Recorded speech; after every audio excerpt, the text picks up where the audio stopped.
이번 캐스트는 니네 그 적재라는 가수 아니야? 적재? 적재라고 그 기타리스트 몰라? 그런 사람이 있어. 근데 그 사람이 부른 노래 중에 별 보러 갈랜가? 뭐 너 나랑 별 보러 갈랜가? 뭐 그런 노래 있어. 근데 그 노래를 최근에 내가 우연히 들었는데 그 노래를 우연히 듣고 너무 창피하고 쪽팔렸던 과거가 내 머릿속에 그 별빛, 별, 뭐 가세 뭐 그런 게 나와. 근데 그거 보고 내가 너무 창피했던 내 과거가 생각이 나서 선생님 학원 강사로 최전성기 시절에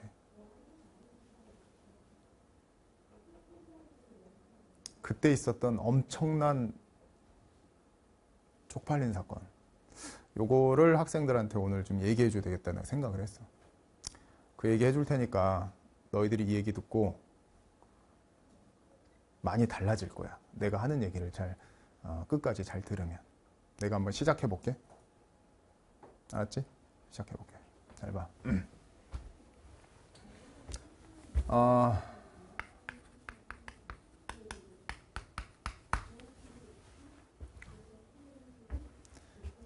밤하늘을 이렇게 딱 쳐다보면 이제 별빛 같은 게 있잖아. 반짝반짝.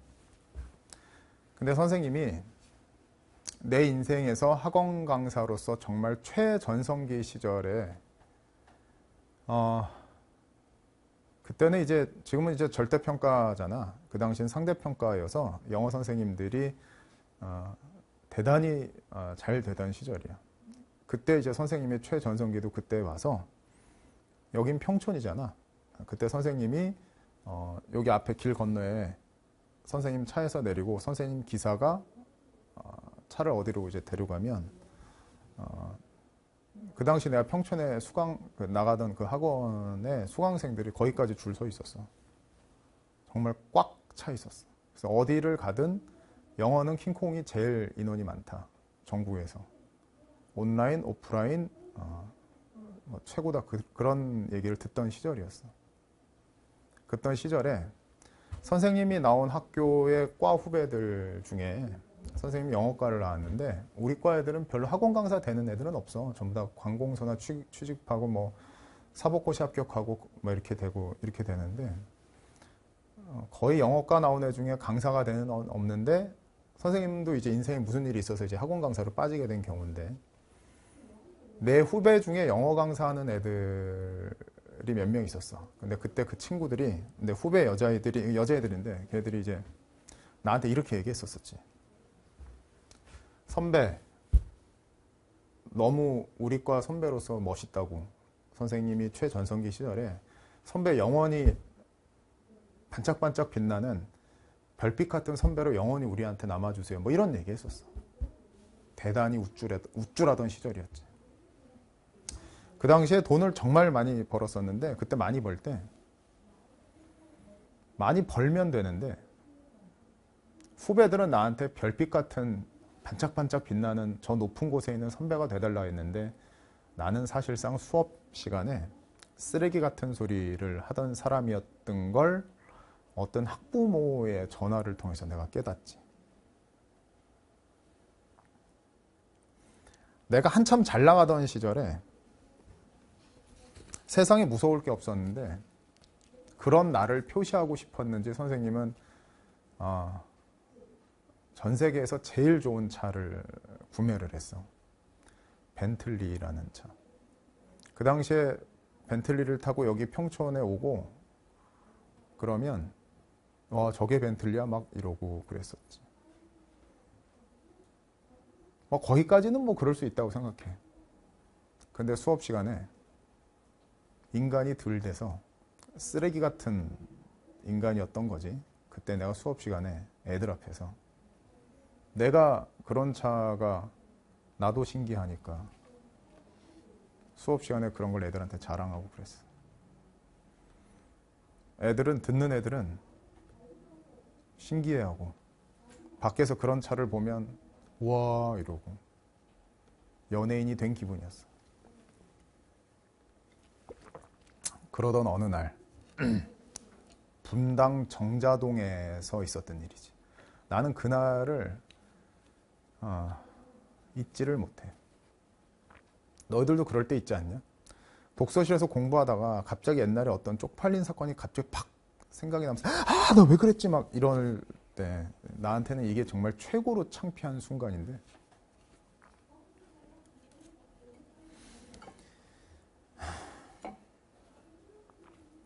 수능이 끝나고 전화를 받았어. 학생들이 너무너무 많아서 사실상 학생 이름을 앞에서 얼굴은 알아도 애들을 이름을 알 수가 없는 시절이었지. 근데 전화를 받았는데 어떤 어머님 전화였어. 그 어머님이 수능 한참 끝나고 나서 나한테 전화를 하셨는데 원래 이제 학원에서 어머님이 아닐 수도 있잖아. 학원에 김지영 선생님, 킹콩 선생님 바꿔주세요 이렇게 얘기했는데 아닐 수도 있잖아. 학부형이 아닐 수도 있잖아. 그래서 학원에서 안 바꿔주는데 학원에서 아는 학부형님이라고 하면서 나한테 전화를 바꿔줬어. 그래서 전화를 받았지.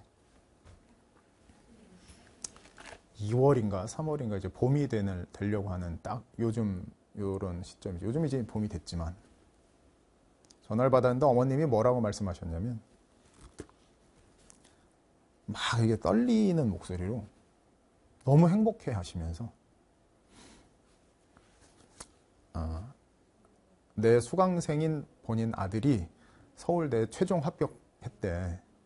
너무 고맙다고 나한테 이렇게 말씀하시면서 막 오늘 합격한 날이라고 최종 뭐 이렇게 했다고 막 너무 좋아하시는 거야. 그러면서 어머님이 사연을 아주 잠깐 말씀하시는 거지.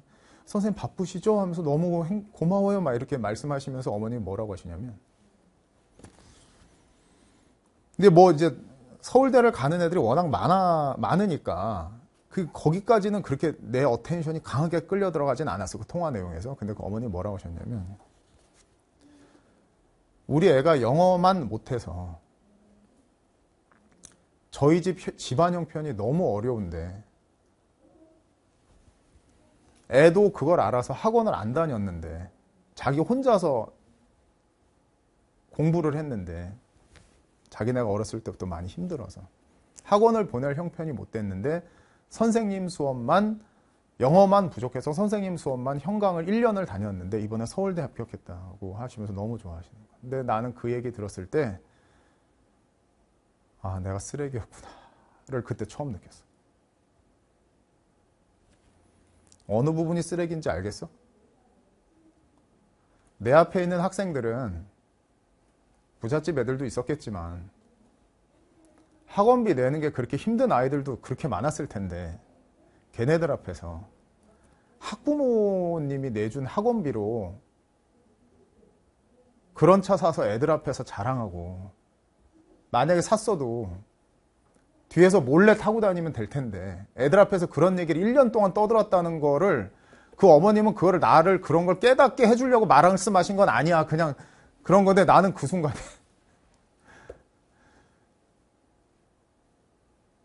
나 학원 강사로서 자격이 없구나. 애들 앞에 서면 안 되겠다. 나 같은 새끼는. 그 이후로 다시는 수업에서 그런 얘기 안 하고 자랑질 안 하고 그 차를 갖고 학원에 가는 일도 없었고. 근데 돌아보니까 사실은 옛날에 그런 일도 또 있었어. 어떤 일이 있었냐면 그 당시에 그거 말고 또 되게 좋은 차가 있었어. 그거 말고 되게 좋은 차를 타고 어느 학원에 갔더니 내가 수강생이 워낙 많고 잘 나가니까 그 학원 원장님이 막 나를 되게 이렇게 떠받들어 주는 원장님이셨는데 그 원장님이 나이가 나보다 많으셨는데 정색을 하면서 선생님을 위해서 드리는 말씀입니다. 선생님 그런 차 타고 학원에 오지 마세요.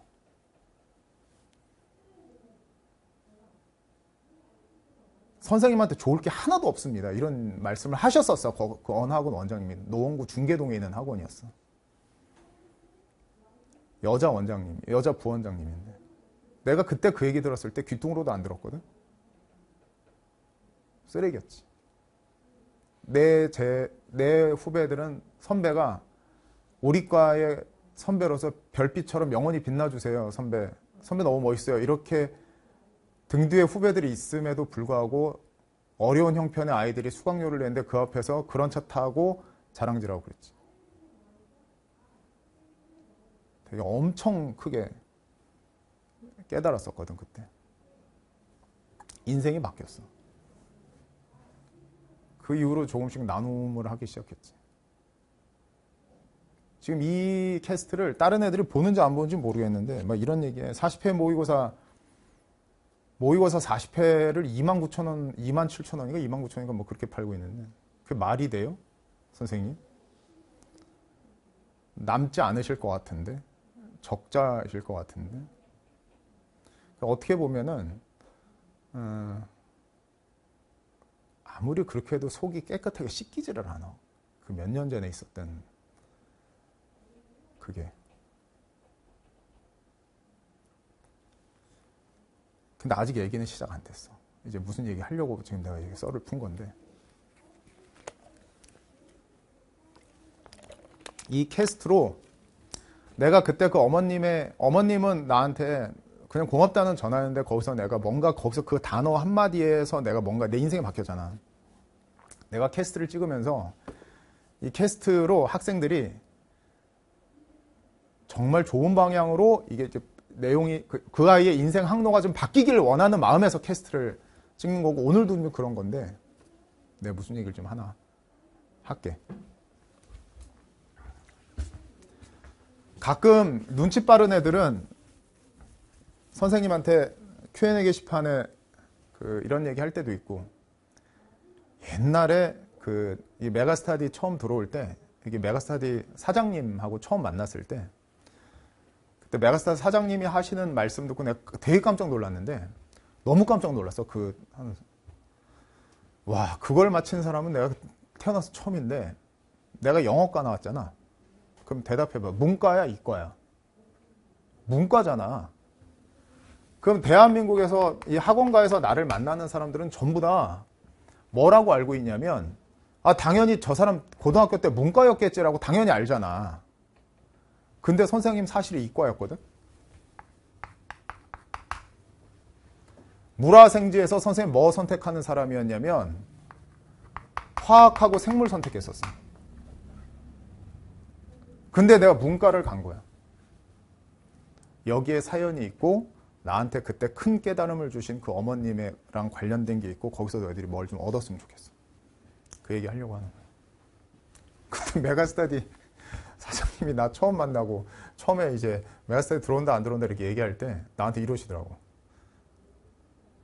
강의를 좀 봤는데 선생님 이과죠 이러는 거야. 고등학교 때 이과였죠. 맞히는 거야. 나 처음이어서 그걸 맞춰? 와 진짜 깜짝 놀랐지. 내가 왜 이과였는데 문과로 바꿨는지 얘기할게. 선생님은 집에서 장남이거든. 그러니까 장남이라는 거는 아들 중에 첫째란 얘기인데 선생님 밑에 여동생이 한 명 있어. 여동생. 근데 다른 집은 다 안 그러는데 선생님 어렸을 때부터 이 장남이라는 거에 어떤 장남이라는 굴레 속에서 내가 살았어. 항상 무슨 생각을 했냐면 내가 돈을 안 써야 된다라는 생각을 했어. 돈을. 장남이니까. 내 동생은 동생이고 여자애니까 뭐 이렇게 돈을 써도 내가 그렇게 살면 안 된다 생각을 했어. 가뜩이나 아버지도 건강이 많이 좋진 않으셨었고 병원비가 좀 들어가고 아버지가 공무원이셨어. 그러니까 지방 경제하면 이렇게 좋은 보통의 이제 그런 거잖아. 근데 그렇게 살았는데 어렸을 때 그랬었는데 내가 공부를 조금 한다고 이제 운동 그만두고 이제 공부로 바꿔서 공부를 좀 한다고 우리 어머니 아버지가 서울에는 왜 강북, 강남 이런 게 있잖아. 근데 우리가 원래 강북에 살았었거든. 근데 내가 공부를 좀 한다고 나만 믿고 엄마 아빠가 강북에 있는 집을 팔아서 강남 청담동에 전세로 들어간 거야. 8학군에 나를 갖다 놓으면 내가 그렇게 될 거 이제 될 거라고 생각하고. 근데 강남에 오니까 이건 우리 엄마 아빠가 모르는 얘기야. 우리 아버지는 이제 하늘나라에 계시니까 어머니는 이제 건강하시지만 엄마 아빠는 평생 모르는 얘기야. 근데 이제 하늘나라에 계신 아버지는 이 얘기를 지금 이제 이제서야 알 수도 있지. 강남에 오니까 전학을 오니까 전부 다 과외를 하는 것 같더라고. 전부 다 학원을 다 다니고 전부 다 과외랑 학원을 다 하는 것 같아. 학교에 가서 딱 앉아있어 보면 애들이랑 얘기하는 거랑 애들 뭐 쓴 거 이렇게 딱 보면 느낌이 딱 와. 애들은 이미 다 배워서 왔어. 뭐 지금 뭐 중학교 2학년이면 중학교 3학년, 고등학교 1학년 함수까지 뭐 다 공부한 것 같은 느낌이 딱 와. 근데 나 아들이잖아. 근데 내가 형편이 안 좋은데 집에 가서 뭐 안 좋다고 해서 엄청 안 좋고 그런 건 아니야. 그냥 할만한데 이제 강남에 부잣집들이 많잖아. 근데 내가 장남이잖아. 근데 집에 가서 아버지한테 학원비 좀 주세요. 과외 좀 시켜주세요. 이게 입이 떨어지냐? 안 떨어져. 안 떨어져. 진짜 다니고 싶었지만 그 말이 안 떨어져. 그래서 내가 책을 사서 혼자서 공부했어. 그것도 아끼려고 중고 서점 가서 똑같은 책을 샀어. 왜 작년도 거 이런 거 사도 뭐 교재가 뭐 2만 원이면 중고 서점 가면은 똑같은 건데 뭐 7,000원에 팔고 그러잖아. 그럼 엄마는 학원비 교재 가격 잘 모르잖아. 그럼 7, 8천 원 줘서 난 중고 서점 가서 사는 거야. 내 동생은 맨날 새 책 썼어.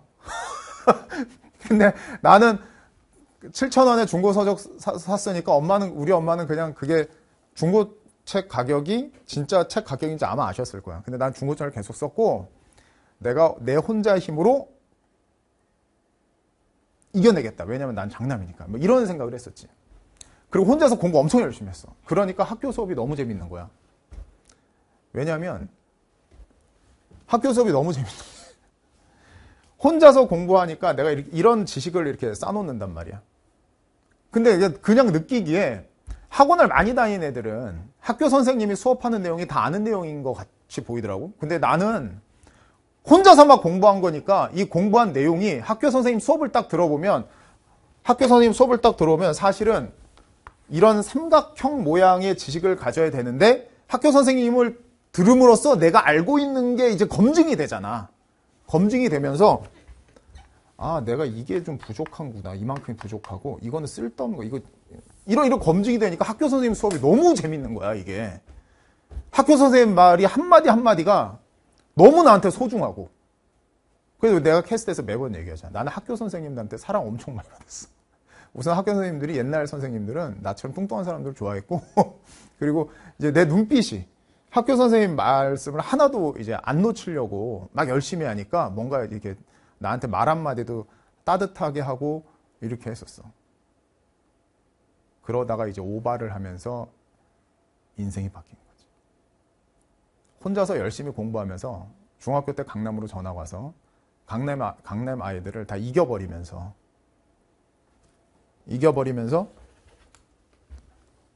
어느 정도의 성적이 올라가는 내 모습을 보면서 옆에 있는 친구들은 돈 많다고 이렇게 학원비 막 쓰더니 혼자 공부하는 나한테 안 되네 니네들 이렇게 그건 나 혼자만의 생각이지. 나 혼자만의 생각.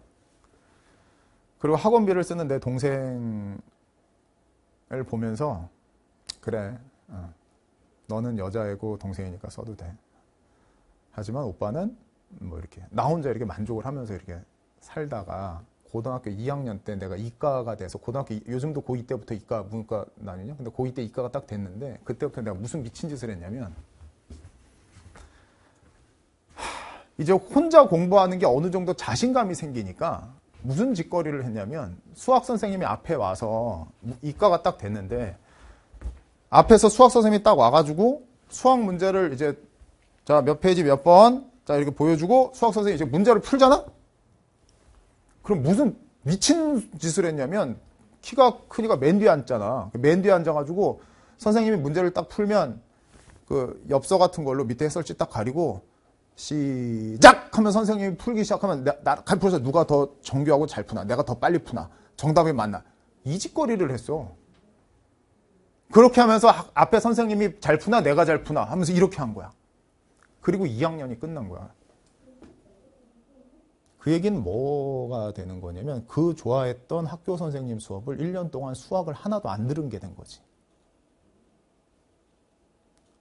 수학을 하나도 안 듣게 된 거야. 그러다 보니까 그 당시에 수학이 정석이 지금도 그런지 모르겠는데 뭐 2-1 실력 기본 뭐 이런 게 있었거든. 그렇게 하다 보니까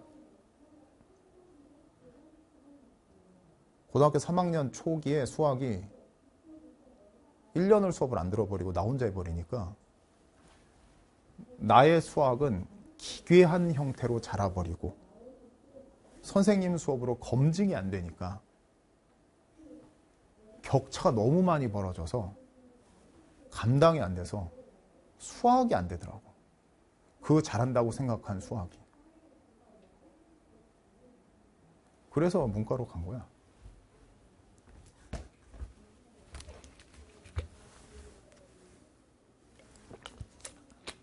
여기서 영어 수학 중에서 내가 영어 수학을 정말 잘한다고 생각하는 학생이었는데 수학이 그렇게 약간 삐딱선을 타니까 영어에 집중하게 됐지. 그러면서 인간이 참 그때도 한심했었던 것 같은데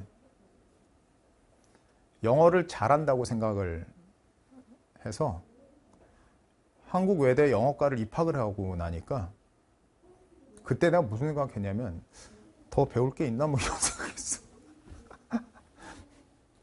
지금도 아마 대한민국에 영어 전공 안 하고 자기가 영어를 잘한다고 생각하는 영어 선생님들도 그런 생각하실 것 같은데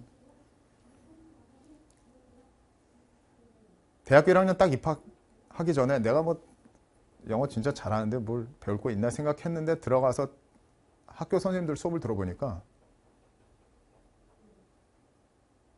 처음부터 끝까지 다 다시 배워야 되더라고.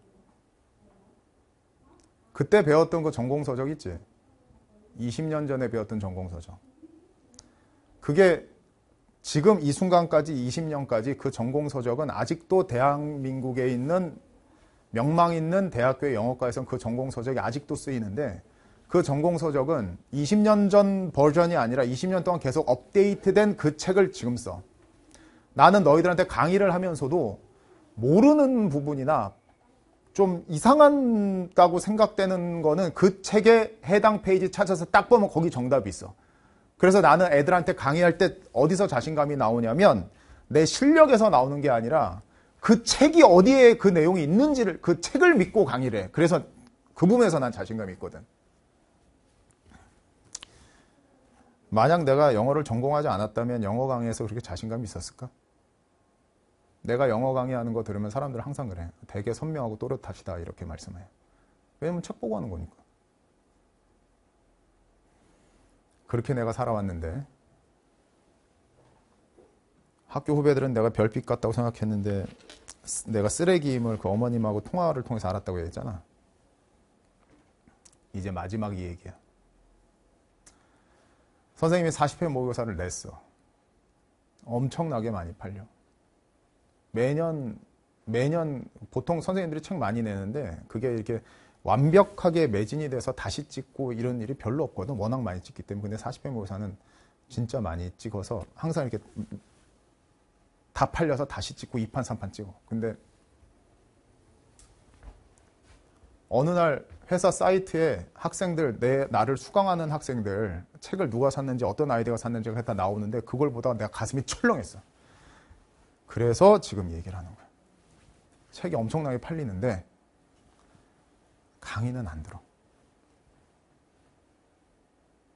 그거 과거의 나거든.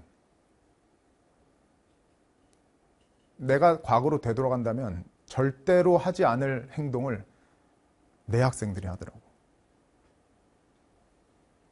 강의 들어야 돼. 40회 모의고사에는 인덱스가 있기 때문에 몇 회, 몇 번 문제가 다 있어. 그러니까 40회 모의고사를 집에서 만약 혼자 푼다면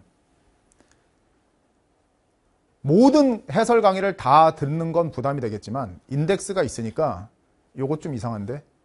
요거 약간 불안한데? 라는 건 반드시 혼자의 걸로 끝내지 말고 반드시 검증받아야 돼. 꼭이야. 지금 오늘 너희들 나하고 어법하고 있잖아.